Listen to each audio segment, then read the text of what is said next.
video, I'll show you how to use your home sewing machine to free motion stitch some fun flower doodles to a pair of store-bought pillowcases. It's a great way to add a little something extra to solid bed sheets.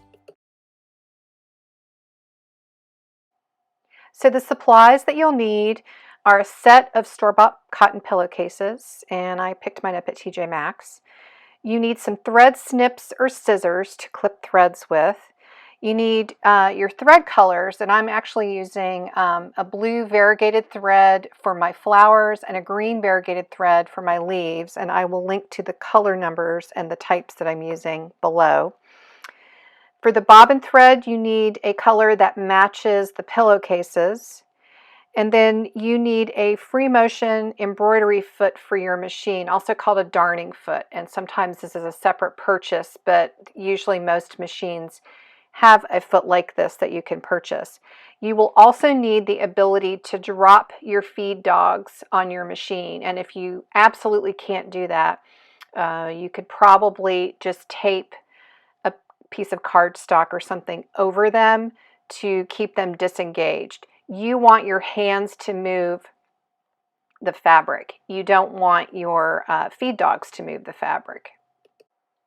You may also want to have a sketchbook and a pen handy just to doodle some flowers and get an idea for what you'd like to draw at the sewing machine.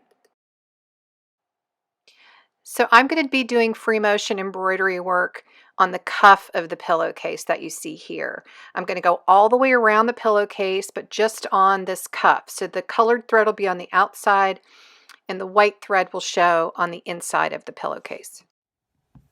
So here my free motion foot is set up on my machine. I have to disengage my feed dogs. I do that on a button with a button on the side of my machine. So now they're disengaged and won't move the fabric.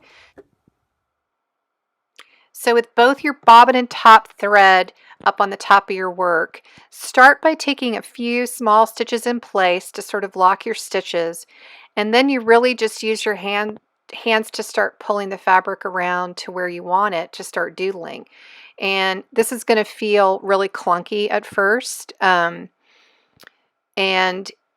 I say just keep going and practicing. If something doesn't look great, then you should go around it again. I say if it doesn't look like you want it to look, it looks more intentional if you just keep on stitching.